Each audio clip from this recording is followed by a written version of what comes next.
Hola amigos del arte de la ficción. Continuamos con los autores peruanos menores de 40 años. Hoy toca La casa espiritual de Miluska Benavides. Escogí este libro ya que su autora, el 7 de abril del año 2021, fue escogida por la revista Granta como uno de los mejores 25 escritores menores de 35 años de la literatura en español. Así que me dije, vamos a leer a Miluska Benavides porque la revista Granta es una revista británica de prestigio, con 135 años de experiencia y muchas veces ha sabido dar en el blanco y ha publicado y difundido la literatura de escritores que en el futuro se volvieron reconocidos a nivel mundial. Antes de empezar, detallo que el libro que tengo en mano es de la editorial Hipatia, publicado el año 2021, pero la primera publicación de La casa espiritual fue en el año 2015 por la editorial Celacanto. Y bien, La casa espiritual es un libro de cuentos que desarrolla los temas de la cotidianidad y lo insólito. Cotidiano, como en los cuentos El panteón de los próceres, El condenado, Las cuatro estaciones, Las soledades o Las ceremonias. Y lo insólito se desarrolla en los cuentos Los cuerpos celestes, Los animales domésticos, Corpus Christi Diego y Las llamadas. Así que estamos ante un libro de cuentos de corte realista y fantástico. Pero lo más curioso del libro de Benavides es la estructura de sus cuentos. Paso a detallar este punto porque es muy importante para lo que explicaré después. El primer cuento, Los cuerpos celestes, está dividido en 4 bloques o segmentos con sus respectivos subtítulos. El segundo cuento, Los animales domésticos, está dividido en 2 bloques. El tercer cuento, El panteón de los próceres, está dividido en 4 bloques enumerados. El cuarto cuento, El condenado, no tiene divisiones, es de un solo bloque. Es el cuento que tiene una estructura clásica. El quinto cuento, Las cuatro estaciones, está dividido en 5 bloques. Cada bloque con su propio encabezamiento. Es decir, cada segmento tiene lugar y fecha parecido a la redacción de una carta. El sexto cuento, Las soledades, está dividido en 5 bloques. El séptimo cuento, Las ceremonias, está dividido en 3 bloques enumerados. El octavo cuento, Corpus Christi Diego, está dividido en 14 bloques, cada uno con su respectivo subtítulo. Y el noveno cuento, Llamadas, está dividido en 7 bloques, cada bloque también con su respectivo subtítulo.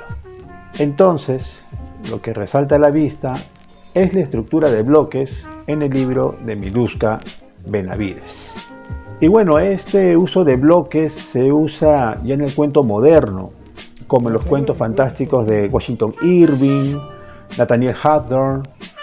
También se usan en los cuentos realistas de Anton Chekhov, Guy de Maupassant, y claro, también se utilizan en el cuento contemporáneo, en los cuentos de Ernest Hemingway, William Faulkner, Jorge Luis Borges, Julio Cortázar, Dr. O, Raymond Carver, William T. Bolman, David Foster Wallace y un largo etcétera.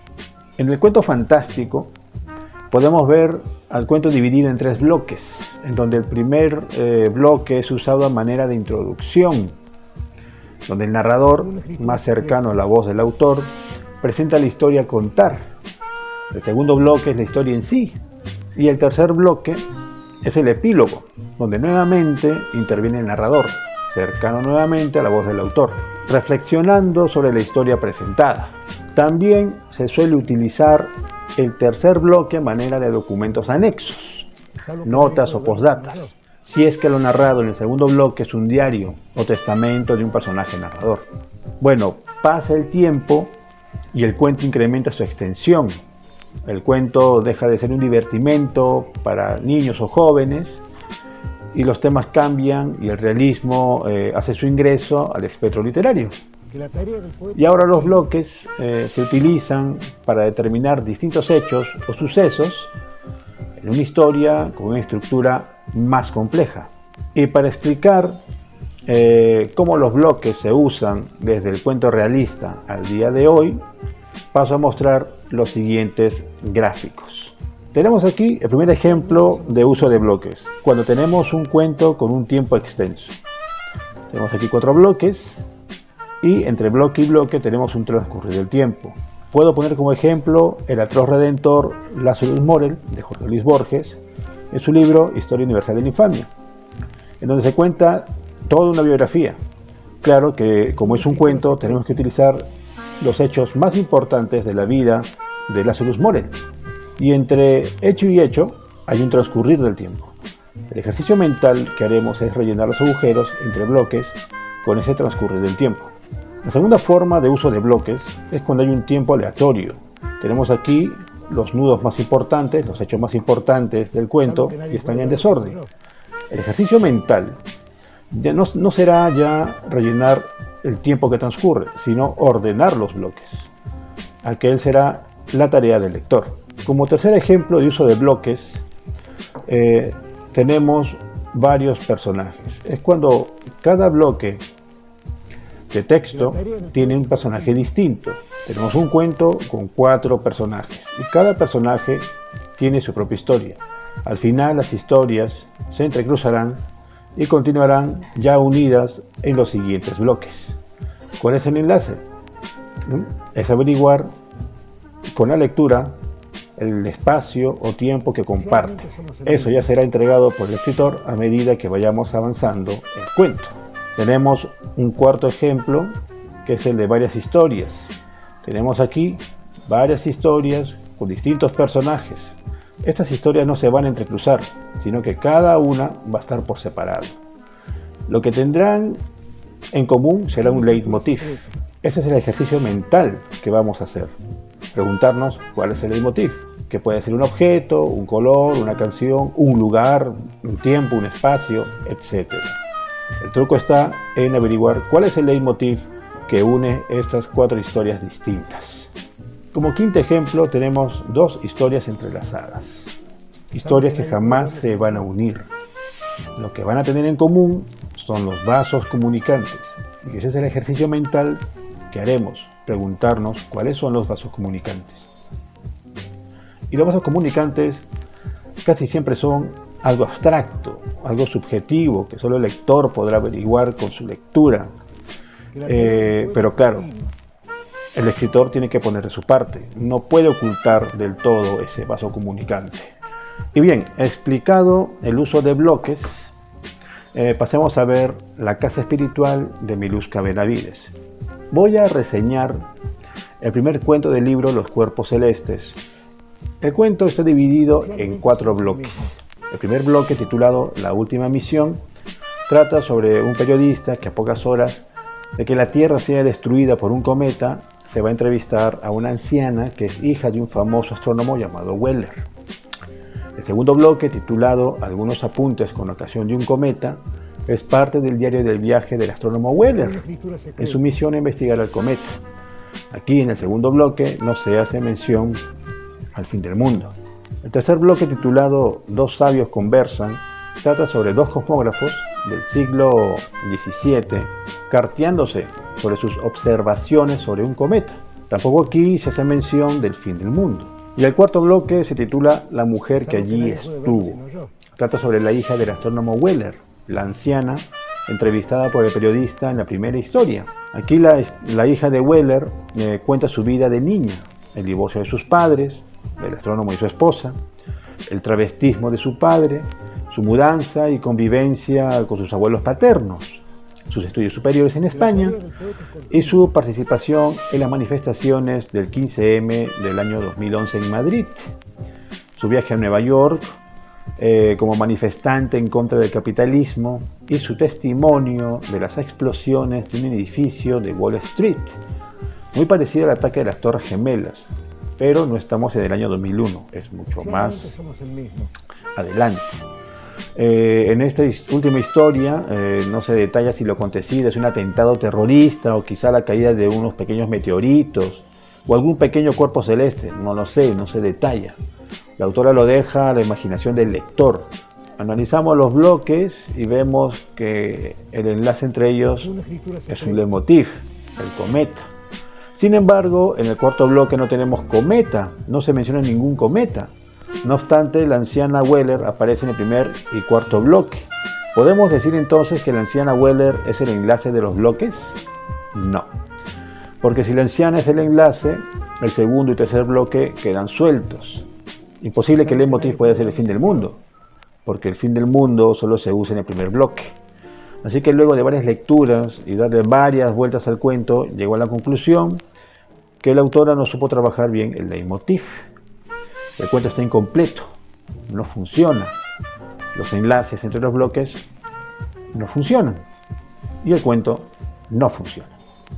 Veamos otro ejemplo, el cuento Llamadas.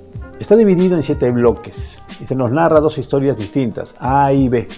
Están intercaladas estas historias, A, B, A, B, A.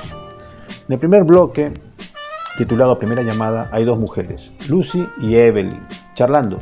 Lucy le dice a Evelyn que ha soñado con su abuela muerta, la ha llamado por teléfono en sueños. Luego Evelyn, administradora de una cabina de internet, recibe un chat de un sujeto que no conoce. Y punto. Allí termina el primer bloque. En el segundo bloque, titulado Trayectoria de un meteorito, narra la llegada de 6 esquimales a un museo de Nueva York y cómo van muriendo misteriosamente. En el tercer bloque, titulado Segunda Llamada, regresamos a Evelyn, pasan los años y se cuenta que tuvo 2 hijos y varias relaciones fracasadas con hombres. Luego el tipo que le escribió un mensaje de chat llamado Max Vega la vuelve a contactar y se citan y tienen sexo. Se dejan de ver luego de esa primera cita y un día ella averigua que él murió en la selva. En el cuarto bloque, titulado Ciudad de los Muertos, se narra la historia de 2 exploradores que encuentran un cementerio de esquimales. El quinto bloque, titulado Tercera Llamada, trata sobre la celebración de la compra de una lápida para la abuela de Evelyn. A la casa llega una extraña mujer que dice haber trabajado con la abuela de Evelyn en un restaurante y que gracias a ella pudo salir adelante. La mujer le cuenta a Evelyn que el padre de su niña murió en la selva. El sexto bloque, titulado La Última Visión, trata sobre Atangana, una chamán esquimal, y su búsqueda de un hombre que salió a cazar y que no ha vuelto. Al parecer ha entrado al mundo de los muertos y Atangana va en su busca para intentar traerlo de vuelta al mundo de los vivos. El séptimo y último bloque, titulado Casilla de voz, volvemos con Evelyn y su sueño con su abuela muerta y el mensaje que le deja en el teléfono, en una casilla de voz. Bien, este cuento intenta trabajar con vasos comunicantes, eso es obvio, porque no hay relación entre el cuento A y el cuento B. Después de analizarlo varias veces, no le encuentro el enlace, de verdad. O sea, hay vasos comunicantes, pero ¿cuál es el vaso comunicante? ¿Será el concepto de muerte? ¿Las creencias del más allá? ¿La comunicación entre el mundo de los muertos y el mundo de los vivos? No lo sé. Tenemos la historia de unos esquimales y la de una mujer que no ha tenido suerte en el amor. Bueno, el vaso comunicante depende mucho del lector, sí, pero el escritor también debe poner su parte, como dije anteriormente. Y bueno, el cuento tampoco funciona. No se le encuentra el vaso comunicante y no funciona. Quiero observar uno de los cuentos de corte realista de la casa espiritual. El cuento se llama El Panteón de los Próceres y tiene 4 bloques. El primer bloque se presenta al personaje principal, Martín, un escolar que debe irse solo a casa porque su madre no pudo ir a recogerlo. Se desconoce el porqué en este bloque. En el segundo bloque, Martín visita a la abuela enferma, razón por la cual su madre no pudo ir a recogerlo al colegio. En aquella visita se entera que tuvo un tío, el hermano de su padre, que murió en el servicio militar. Su padre le cuenta que su tío falleció en una emboscada cuando tenía 21 años. En el tercer bloque, Martín anuncia en el salón de clases que su tío fue un héroe de la patria. Sus compañeros se burlan de lo que dice él. Y luego Martín y todo el salón se van de paseo escolar al panteón de los próceres. Allí se indigna porque los cuerpos no están. El panteón es en realidad, lo dice el guía de la excursión, el lugar es un lugar simbólico. En el cuarto bloque, Martín vuelve a casa después del paseo al panteón. Ha sido amonestado por la profesora por su reclamo al guía del paseo. Tiene como tarea dibujar su visita al panteón. Martín, en un acto de rebeldía y sarcasmo, dibuja a Tupac Amaru descuartizado en la tierra y a Miguel Grau en la panza de un pez, escribiendo tumba de Miguel Grau. Y bien, allí termina el cuento. Los bloques se utilizaron para pasar de una situación a otra. Eso es obvio. El personaje es el enlace entre los bloques, Martín. Pero el personaje al iniciar el cuento está en un estado A, inocencia y obediencia, y pasa a un estado B, suspicacia y rebeldía. Pero me surge una pregunta, ¿los hechos presentados fueron suficientes para que Martín pase del estado A al B? Pienso que no. La psicología del personaje queda en la superficie. ¿Unos hechos cotidianos, superficiales, pueden cambiar la psicología de un personaje? Sí, claro que sí. Pero esos hechos deben ser significativos para el personaje. Y para que sean significativos, debes mostrar lo que pasa en su psiquis. No es suficiente las descripciones de su estado de humor. Hay que introducir al lector en la mente del personaje para que pueda creer que unas situaciones nimias puedan, en este caso del niño, hacerlo madurar. Bien, concluyendo, de La Casa Espiritual me llamó la atención la estructura de sus cuentos, pero en los bloques no se trabajó bien los enlaces. En el caso de los leitmotiv y los vasos comunicantes, creo que habrá lectores que van a pecar de sobreinterpretación, y eso los hará caer en el juego del vestido nuevo del rey, ¿no? Me refiero a que en donde no hay nada, creerán que hay algo. Hay escritores que lo hacen a propósito, pero como este es el primer libro de Miluska Benavides, le doy el beneficio de la duda. Leí que está por publicar una novela. Estaré pendiente de ello porque Miluska Benavides escribe correctamente, eso no lo puedo negar, escribe correctamente.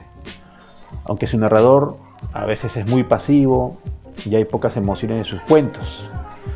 Eso puede mejorar, claro. Así que voy a esperar su novela, su segundo libro. Por lo expuesto le doy pluma y media de 5 a La Casa Espiritual. Conmigo será hasta un próximo programa.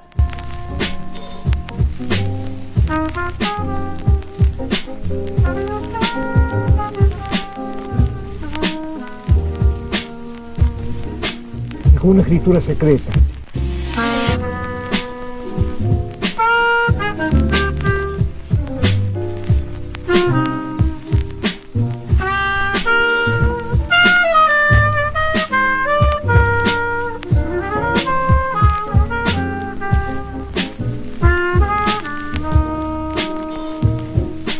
Es algo que nadie puede verlo sino yo.